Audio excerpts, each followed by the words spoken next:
So in recent time, there has been shifting of goals posed by major powers from other areas of conflict to the Indian and Pacific Ocean. This has largely been due to Chinese belligerence in the South China Sea by harmonizing its intention over the entire sphere, defying the laid down UN Convention and international maritime laws. The present geopolitical situation in the Indo-Pacific is fraught with major irritants destabilizing the region. There is a need to establish common standards to form the basis of deeper integration in the future and to ensure equal access to global commons for all the countries as a right under international law. So, what are the recent geopolitical developments in the Indo-Pacific region? What are the recent geopolitical developments in the Indo-Pacific region? So, as of now, US Indo-Pacific strategy. So, recently the US administration has announced its long-awaited Indo-Pacific strategy, which focuses on building collective capacity to deal with challenge in the region. This includes a focus on challenges from China advancing the US relationship, a major defense partnership with India, and supporting its role as a net security provider in the region. So that's the major point I'm talking about. Okay, so you must keep in your mind that Indo-Pacific strategy. Like we can say EU's Indo-Pacific strategy. EU means European Union. So like European Union has recently come up with an Indo-Pacific strategy that aims to enhance its engagement across a wide spectrum. The European Union already sees itself and the Indo-Pacific as natural partner region. So it is a significant player in the Indian Ocean, littoral states, the Asian area, and the Pacific island states. Like in short, AUKUS grouping. So in September 2021, the US has announced a new, it's a trilateral security partnership for the Indo-Pacific between Australia, the UK, and the US. The security grouping AUKUS will focus on advancing strategies, interest in the Indo-Pacific region. The major highlight of this arrangement is the sharing of US nuclear submarine technology to Australia. In this situation, we can see that the Indo-Pacific economic framework, nearly everyone of the nation in this part of the world recognizes the assertiveness and aggressiveness of China. So to deal with China, the US at the recently held Quad Summit in Tokyo launched the Indo-Pacific Economic Framework to offer the region better alternatives to fulfill its development goals. The IPEF will work on fine-tuning for four major pillars. It's a four major pillars. So, like standards and rules for digital trade, so resilient supply chains, green energy commitments, and fair trade. Here a very major, very big question in front of our mind. So why is the Indo-Pacific significant? Why is the Indo-Pacific significant? So Indo-Pacific region has more than half of the world's population, with 2 billion people living under democratic rule. This region generates a third of the world's economic output, more than any other region of the world. Three of the most important allies of the United States, its name is Japan, South Korea, and Australia, that all are located here. So more than one third of the foreign trade of the world takes place in this region. The world's largest economies are located in the Indo-Pacific region. So its name is China, India, Japan, Indonesia, South Africa, Thailand, Australia, Taiwan, Malaysia, and Philippines.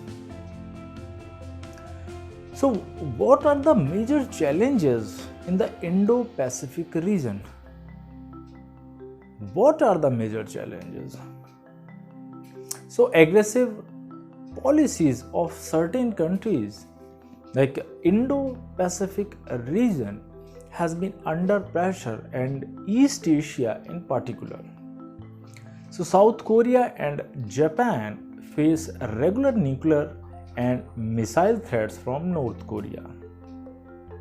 Even China too not only challenges international maritime laws in the South China Sea, but also confronts Japan over the Senkaku Island dispute.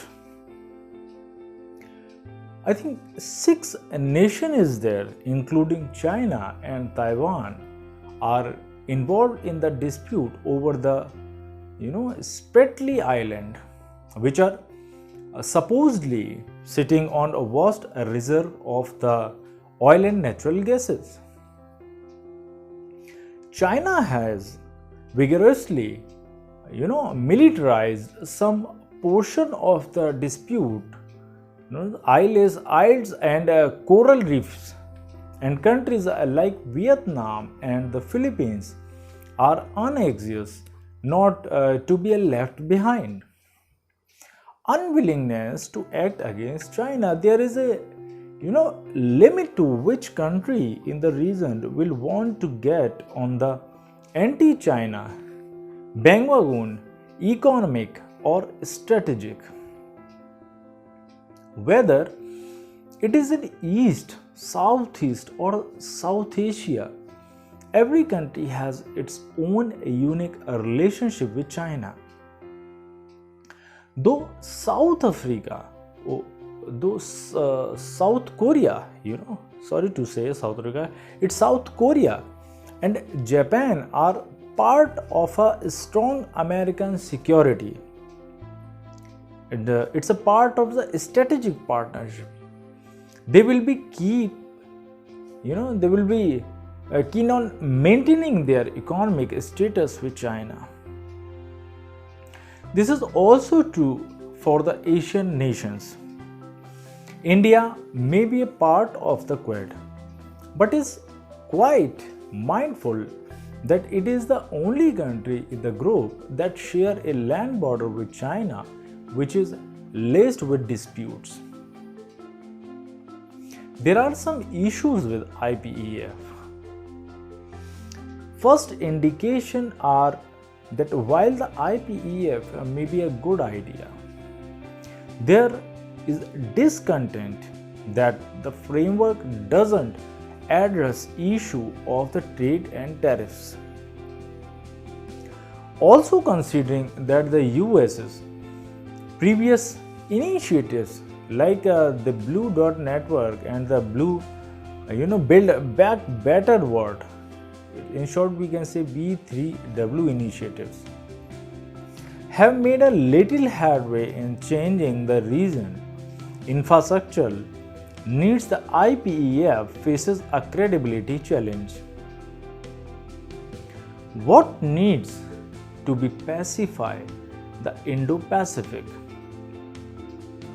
So So, pondering over strong actions in response to geopolitical tensions, countries have increasingly emphasized resilience and national security consideration over the economic gains from free trade and the investment flows. But they should be very careful about taking extreme measures preemptively before conflict arises. So, whether to disconnect themselves from global supply chain and strive for reshoring, or to go for friendshoring and to cut off countries that are not allies or friends. Such actions shut off avenues for regional growth and cooperation, depend division between countries, and may precipitate the very conflicts that should be avoided.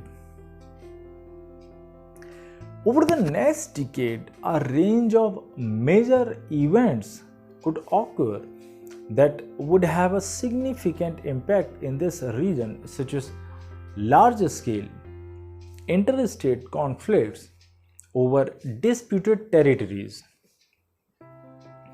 Appropriate policies and actions need to be taken by India to promote and defend its own interest in the Indian Ocean. So, as of now, establishing common standards, the immediate focus for the stakeholders should be on establishing the common standards which could form the basis of a deeper integration in the future. Such standards will cover labor rights, environmental standards, protection of intellectual property rights, and rules covering the digital economy, initiatives for peace mongering. The countries in the region should have equal access as a right under international law. So, it's a use of common spaces on sea and the air that would require freedom of navigation. Unimpeded commerce and peaceful settlement of disputes in accordance with international law. So, it is important to establish connectivity in the region based on respect for sovereignty and territorial integrity, consultation, even good governance, transparency, viability, and sustainability also. So, a combined Indo-Pacific strategy, if I am talking about, the Indo-Pacific strategies of the countries have to devolve themselves on strengthening relationship with all the stakeholders countries. In this sector, the areas which need addressal or improvement in defense cooperation so as to strengthen each other military capabilities. So it's reduce external military threat, promote economic assistance, and look at threatening environmental issues such as ozone depletion and greenhouse emissions. 7 key players identify which would need to get together to enhance cooperation and counter the Chinese challenge would be the US, India, Japan, Australia, South Korea, Indonesia, and Taiwan. Thanks for watching.